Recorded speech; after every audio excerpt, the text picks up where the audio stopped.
o homem mais rico da Babilônia. Era uma vez, na antiga Babilônia, um homem muito rico chamado Arcade. Conhecido em toda parte devido a uma imensa riqueza, tornará-se igualmente famoso pela liberalidade. Mostrava-se generoso com os mais necessitados e com a família, sendo um homem pródigo em suas próprias despesas. Entretanto, a cada dia sua riqueza crescia mais rapidamente do que podia gastá-la.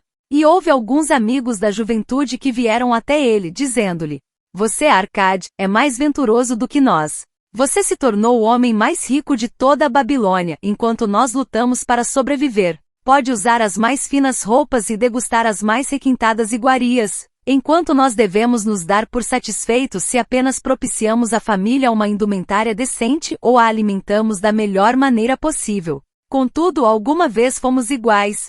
Tivemos o mesmo professor, participamos das mesmas brincadeiras, e nem nos estudos nem nas brincadeiras você se sobressaiu mais do que nós. E nos anos que se seguiram você foi um cidadão tão honrado quanto nós. Tampouco trabalhou mais duro ou mais assiduamente, pelo menos até onde sabemos. Por que então deveria o caprichoso destino escolhê-lo para gozar de todas as boas coisas da vida e ignorar-nos, a nós que igualmente somos merecedores?" Após o que Arcade protestou com eles, dizendo por sua vez: "Se vocês não adquiriram mais do que uma pobre existência desde os tempos em que éramos jovens, isso se deve a que não conseguiram aprender ou não observaram as leis que governam a acumulação de riqueza. O voluntarioso destino é um Deus cheio de malícia que não assegura um bem duradouro para ninguém. Ao contrário, ele traz ruína para quase todo homem sobre quem faz chover ouro não conquistado.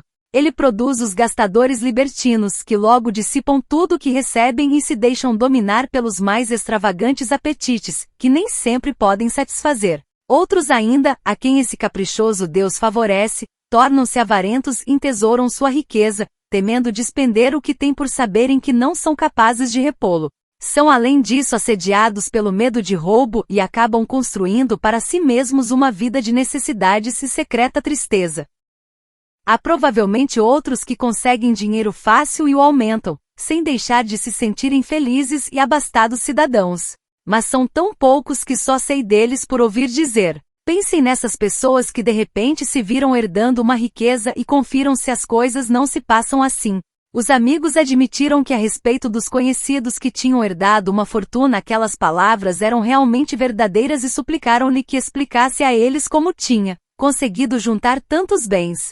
Ainda em plena juventude, continuou Arcade, eu olhava em minha volta e observava todas aquelas boas coisas capazes de propiciar felicidade e contentamento. Percebi então que a riqueza aumentava ainda mais a potência delas. A riqueza é um poder. Com a riqueza muitas coisas se tornam possíveis. Este pode embelezar sua casa com os móveis mais refinados. Aquele pode viajar pelos mares distantes. Esse outro pode regalar-se com as finas iguarias de terras longínquas. Outro mais pode comprar ornamentos lavrados em ouro ou cravejados de pedras preciosas. Pode-se mandar construir templos magníficos para os deuses. E possível, enfim, fazer todas essas coisas e muitas outras, onde sempre haverá deleite para os sentidos e gratificação para a alma. E quando percebi tudo isso, declarei a mim mesmo que reivindicaria o meu quinhão entre as boas coisas da vida. Não seria nenhum desses que se mantém à distância, observando invejosamente os prazeres do outro. Não me contentaria em vestir roupas baratas que parecem respeitáveis. Não me daria por satisfeito com a parte que cabe a um homem pobre. Ao contrário, faria de mim mesmo um conviva nesse banquete de boas coisas. Sendo, como sabem, filho de um humilde comerciante, membro de uma grande família sem qualquer expectativa de herança, e não me achando dotado, como me disseram vocês com tanta franqueza, de poderes superiores ou talentos especiais, decidi que se realmente quisesse conseguir tudo o que desejava, precisaria basicamente de tempo e estudo. Todos os homens têm tempo em abundância. Cada um de vocês vem deixando escapar tempo suficiente para tornar-se rico. E ainda, como admitem, não tem nada para apresentar senão suas boas famílias, de que, aliás, podem com justiça orgulhar-se. Quanto ao estudo, nosso sábio professor não nos ensinou que o aprendizado consistia em 2 tipos. O primeiro cuidando das coisas que aprendíamos e sabíamos. O outro baseando-se na prática que nos ajuda a encontrar aquilo que não conhecemos. Assim resolvi-me a investigar como alguém consegue acumular riqueza e, quando descobrisse, tornar tal coisa minha própria tarefa e realizá-la bem. Pois não é justo que devamos gozar enquanto permanecemos sob a brilhante luz do sol, compensando os sofrimentos que teremos de enfrentar quando partirmos para a escuridão do mundo do espírito? Empreguei-me como escriba na sala de registros e todos os dias trabalhei horas sem conta sobre as tabuinhas de argila. Semana após semana, mês após mês, dei um duro danado sem que os meus vencimentos dessem mostras de crescer. Comida, roupa, os compromissos para com os deuses, além de outras coisas de que já não consigo lembrar-me, consumiam tudo o que eu ganhava. Mas minha determinação continuou de pé. E um dia Algamis, o homem que empresta dinheiro, veio até a administração da cidade e solicitou uma cópia da nona lei dizendo-me, preciso disso em 2 dias. Se me entregar as cópias no prazo, pode contar com 2 moedas de cobre pelo serviço. Trabalhei arduamente, mas o texto da lei era muito comprido, e quando Algamis voltou eu ainda não tinha terminado a transcrição. Ele ficou uma fera e teria me dado uma boa surra se eu fosse seu escravo. Sabendo, porém, que não lhe era permitido agredir-me no prédio da administração, não senti qualquer medo e disse-lhe, Algamis, você é um homem realmente rico. Diga-me como posso também tornar-me rico, e prometo-lhe que passarei a noite em claro entalhando as tabuinhas. Assim que o sol nascer, estarão prontas. Ele sorriu e respondeu-me, você é um belo tratante, mas vamos considerar isso como uma transação. Gravei durante toda a noite, embora minhas costas doessem e o cheiro de óleo queimado do candeeiro fizesse minha cabeça latejar a ponto de deixar-me os olhos em frangalhos. Mas quando ele voltou, em plena alvorada, as tabuinhas estavam prontas. Agora disse-lhe, cumpra sua promessa. Você fez a sua parte em nossa transação, meu filho, disse-me ele com benevolência, e estou pronto para fazer a minha. Vou lhe falar das coisas que deseja saber porque estou envelhecendo, chegando à idade em que já não se consegue segurar a língua. E quando a juventude busca o conselho dos mais velhos, ela recebe a sabedoria dos anos. Muito frequentemente, porém, a juventude pensa que o idoso detém apenas a experiência dos dias que se foram e por isso não a aproveita. Lembre-se que o sol que brilha hoje é o sol que brilhou quando seu pai nasceu e que continuará brilhando quando seu último neto tiver passado para o mundo dos mortos. Os pensamentos da juventude, continuou ele, são luzes resplandecentes que brilham como meteoros que muitas vezes tornam o céu reluzente. Mas a experiência dos mais velhos assemelha-se a estrelas fixas que, sem mudar de lugar, auxiliam o marinheiro a orientar o seu curso. Guarde bem minhas palavras, pois do contrário deixará de assimilar a verdade do que lhe contarei e pensará ter sido em vão todo o trabalho que teve durante essa noite. Então ele me olhou com perspicácia por baixo das peludas sobrancelhas e disse num tom lento e enérgico, achei o caminho para a riqueza quando decidi que conservaria comigo uma parte de tudo que ganhasse. E assim fará você. E continuou me olhando com uma insistência que parecia ir ao fundo de minha alma, mas não disse mais nada. É tudo? Perguntei. Foi o suficiente para transformar o coração de um pastor de ovelhas no coração de um emprestador de dinheiro, replicou ele. Mas tudo o que ganho não vem mesmo para o meu bolso? Perguntei. Nada mais falso, respondeu ele. Você não paga pelas roupas e pelas sandálias que usa? Não paga pelas coisas que come? Consegue viver na Babilônia sem fazer despesas? O que tem para apresentar do que recebeu no mês passado? E de tudo quanto ganhou no último ano? Louco! Você paga a todo mundo, menos a si mesmo. Idiota, está trabalhando para os outros. Bem melhor do que isso faz o escravo, que trabalha para o seu dono em troca de roupa e comida. Se guardasse para si mesmo 1/10 de tudo que ganha, quanto teria dentro de 10 anos? Meu conhecimento dos números não me desamparou, e respondi, ora, o equivalente a 1 ano de trabalho. Pois está dizendo apenas meia verdade, retorquiu ele. Cada moeda de ouro que economizar é um escravo que pode trabalhar para você. Cada cobre que essa moeda produzir torna-se um filho apto a levantar mais fundos. Se quiser tornar-se rico, então tudo que você economizar deve ser utilizado no sentido de proporcionar-lhe toda a abundância por que anseia. Você pensa que o estou ludibriando por sua longa noite de trabalho, continuou ele, mas em minhas palavras há uma fortuna. Se for suficientemente inteligente para perceber a verdade que acabo de pôr em suas mãos. Uma parte de tudo que ganha pertence exclusivamente a você. No mínimo 1/10, mesmo nas ocasiões em que tiver recebido pouco dinheiro. Pode ser mais, de acordo com o que produzir. pague a si mesmo primeiro. Não compre ao fazedor de roupas ou ao fazedor de sandálias mais do que possa pagar com o restante, devendo ainda separar o bastante para alimentar-se, ajudar o próximo e pôr em dia as obrigações com os deuses.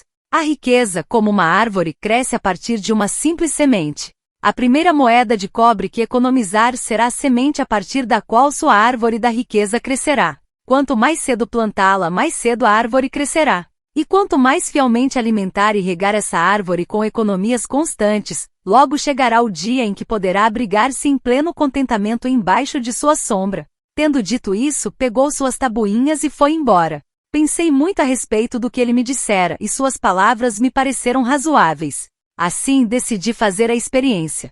Sempre que recebia um pagamento, tirava e guardava uma em cada 10 moedas de cobre. Estranho como possa parecer, não fiquei mais desprovido de fundos do que antes.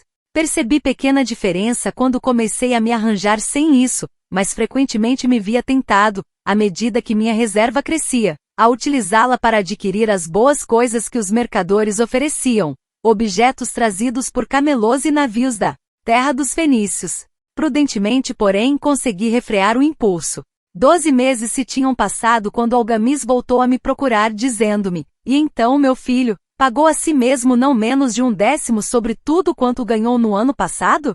Respondi todo orgulhoso: "Sem dúvida, mestre, foi exatamente o que fiz." "Ótimo", comentou, abrindo um largo sorriso para mim. "E o que fez com essa reserva?" Entreguei a Asmur, o oleiro, que me disse estar viajando pelos mares distantes e que em Tiro compraria para mim joias valiosíssimas só encontradas na Fenícia. "Quando voltar, poderemos vendê-las a preço bem mais alto e dividiremos os lucros." "Bem, os loucos precisam mesmo aprender", rosnou ele, "mas por que confiar nos conhecimentos de um oleiro sobre joias? Você procuraria o padeiro para colher informações sobre as estrelas? Não, por minha túnica, iria até um astrólogo, se pelo menos tivesse cabeça para pensar. Suas economias se foram, meu jovem, você arrancou sua árvore da riqueza pelas raízes. Contudo, plante outra. Tente novamente. E da próxima vez em que precisar de conselhos sobre joias, corra até um ourives. Se quiser conhecer a fundo as ovelhas, procure o pastor que cuida delas. Conselho é uma coisa que se dá de graça, mas deve guardar consigo apenas o que lhe parece valioso. Aquele que aceita conselhos sobre suas economias junto a pessoas inexperientes em tais matérias pagará com essas mesmas economias para provar a falsidade da opinião dos outros. Dizendo isso, Algamis partiu. E aconteceu realmente como ele tinha previsto.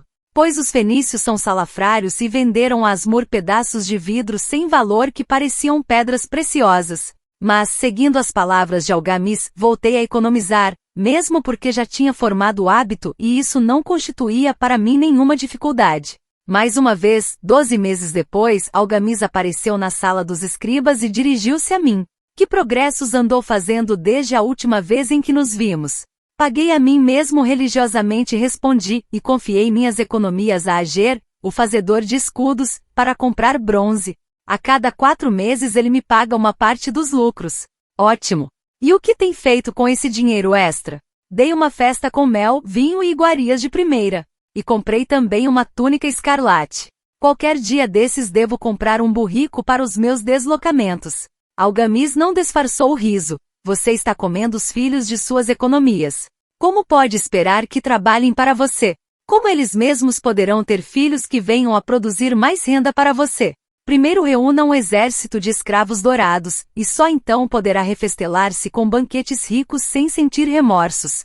E assim dizendo, partiu novamente. Não voltei a vê-lo durante 2 anos, até que reapareceu, o rosto sulcado pelas rugas, os olhos visivelmente cansados, pois ele se achava então numa idade bastante avançada. Disse-me: "Arcade conseguiu afinal obter a riqueza com que sonhava tanto?" Respondi-lhe: "Não ainda tudo o que desejo, mas já tenho alguma coisa que rende muito bons lucros que por sua vez fazem outro tanto." "E você ainda busca o conselho dos oleiros?" "Bem, o que eles dizem sobre como fabricar tijolos é realmente muito bom", retorqui. "Arcade", continuou ele, "você aprendeu bem suas lições. Aprendeu primeiro a viver com menos do que podia ganhar. Depois aprendeu a aconselhar-se junto àqueles cuja competência deriva de suas próprias experiências. E finalmente aprendeu a fazer o ouro trabalhar para você. Você ensinou a si mesmo como adquirir dinheiro, poupá-lo e usá-lo.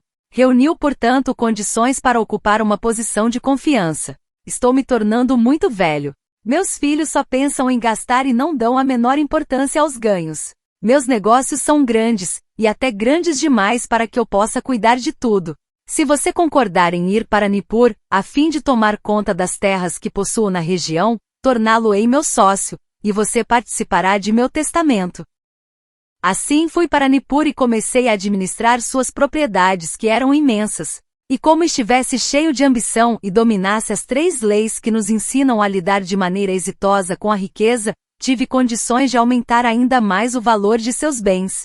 Prosperei muito, e quando o espírito de Algamis partiu para a esfera da escuridão, vi-me como um beneficiário legalmente reconhecido de sua herança.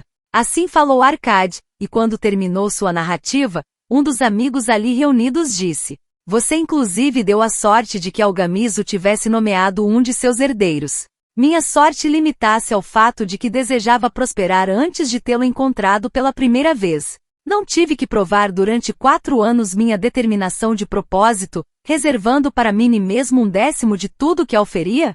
Você chamaria de sortudo o pescador que, tendo passado anos estudando os hábitos dos peixes, por uma simples mudança do vento soubesse onde jogar sua rede? A oportunidade é uma deusa desdenhosa que não perde tempo com os que não estão preparados. Você teve uma tremenda força de vontade em continuar poupando depois de ter perdido as economias do primeiro ano. Nisso foi extraordinário, disse um outro. Força de vontade. Retorquiu Arcade. Bobagem. Você acredita que a força de vontade seja capaz de dar a um homem energia suficiente para erguer um peso que o camelo não pode carregar ou puxar uma carroça que os próprios bois não conseguem levar adiante? A força de vontade não passa de um propósito inflexível para dar conta de uma tarefa a que você mesmo se obrigou. Se eu determinar para mim mesmo uma tarefa, por mais boba que seja, terei de levá-la a cabo. Como poderia de outro modo ter confiança em mim para fazer coisas importantes? Se me dissesse, durante 100 dias quando eu cruzar a ponte na cidade, apanharei uma pedra do chão e a jogarei dentro do rio, eu faria. Se no 7º dia passasse por ali sem me lembrar da resolução tomada, não diria, amanhã jogarei 2 pedras em vez de uma. Ao contrário, voltaria e atiraria a pedra ao rio. Tampouco seria capaz de me dizer lá pelo 20º dia, Arcade, isso não tem utilidade alguma. Que proveito tem para você atirar uma pedra ao rio todos os dias? Arremesse logo um bom número delas e acabe com isso. Não, também não conseguiria pensar desse modo. Quando me decido por uma tarefa, vou até o fim. Consequentemente, tomo muito cuidado para não começar tarefas difíceis e impraticáveis, porque tenho meu conforto íntimo em alta conta. Se o que diz é verdadeiro, aparteou um terceiro interlocutor, e parece, como afirmou, razoável, sendo tão simples. Se todos os homens o fizessem, não haveria bastante riqueza para todos. A riqueza cresce onde quer que os homens empreguem energia, replicou Arcade. Se um homem rico constrói um novo palácio para si, o ouro despendido vai embora? Não. O oleiro, o operário e o arquiteto participam desse ouro. E quem quer que trabalhe na obra participa dele. Mesmo depois de construído, o palácio não vale tudo quanto custou? E o terreno sobre o qual se ergue não passa a valer mais pelo próprio fato de abrigá-lo? E os terrenos circunvizinhos não se tornam igualmente valorizados? A riqueza cresce através de meios mágicos. Ninguém pode estabelecer um limite para isso. Não construíram os fenícios grandes cidades em costas inóspitas com a riqueza proveniente de seus navios mercantes? O que poderia nos aconselhar para que também nós nos tornemos ricos? Perguntou um outro dos amigos. Os anos passaram, não somos mais jovens e não guardamos nada. Aconselho-os a fazer uso da sabedoria de Algamis e dizer a si mesmos, uma parte de tudo o que eu ganhar pertence a mim. Digam isso pela manhã assim que acordarem, à tarde, à noite e em todas as horas do dia. Digam isso a si mesmos até que as palavras se transformem em letras de fogo gravadas no céu. Impregnem-se com a ideia. Ocupem toda a alma com esse pensamento. E assimilem tudo que lhes pareça sábio. Separem não menos de 1/10 e economizem. Façam todas as despesas necessárias, mas poupem primeiro essa pequena cota.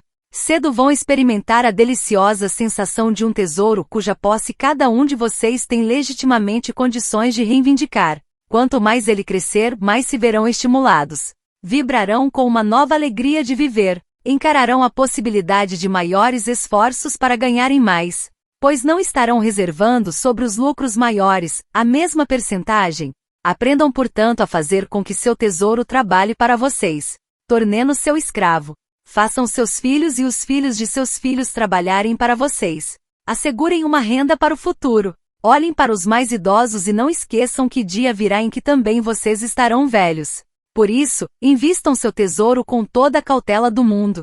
Taxas usurárias de retorno são sereias enganosas que cantam naturalmente, mas para lançar o incauto contra as rochas do desperdício e do remorso. Providenciem para que sua família não deseje que os deuses os chamem para o reino deles. E sempre possível garantir tal proteção com pequenos pagamentos a intervalos regulares. Por isso, o homem previdente não perde tempo esperando que apareça uma grande soma, a fim de utilizá-la em tão prudente propósito. Busquem o conselho dos homens sábios. Procurem informar-se com pessoas cujo trabalho cotidiano é o manuseio do dinheiro. Deixem que elas os protejam de erros como os que eu mesmo cometi ao entregar minhas economias a Asmur, o oleiro. Um retorno pequeno e certo é uma coisa mais desejável que o risco. Aproveitem a vida enquanto estiverem aqui. Não exagerem nem tentem economizar demais. Se 1/10 de tudo que ganharem é o que vocês podem confortavelmente poupar, contentem-se com essa porção. Por outro lado, vivam de acordo com suas rendas e não são sovinas nem temerosos ao gastar. A vida é boa e rica com coisas que valham a pena e causem prazer. Seus amigos agradeceram-lhe por aquelas palavras e se foram. Alguns mantiveram-se em silêncio, porque não tinham imaginação e não podiam entender. Outros mostraram-se sarcásticos, porque pensavam que um homem tão rico deveria compartilhar sua fortuna com velhos amigos menos afortunados. Um terceiro grupo, entretanto, parecia ter nos olhos uma nova luz. Perceberam que Algamis tinha voltado regularmente à sala dos escribas, porque estava observando um homem que por seus próprios esforços saía da escuridão para a luz. Quando esse homem achou a luz, um lugar esperava por ele. Ninguém podia ocupar esse lugar sem que pelos próprios esforços chegasse à compreensão, ou seja, até que estivesse pronto para a oportunidade. As pessoas desse terceiro grupo foram as únicas que nos anos que se seguiram, continuaram visitando Arcade, que as recebia cheio de contentamento. Reunia-se com elas e transmitia-lhes de bom grado sua sabedoria, como gostam sempre de fazer os homens de grande experiência. E assistia-os quanto a investirem suas economias naquilo que trouxesse lucros com segurança, evitando que apostassem em coisas que não rendessem dividendos.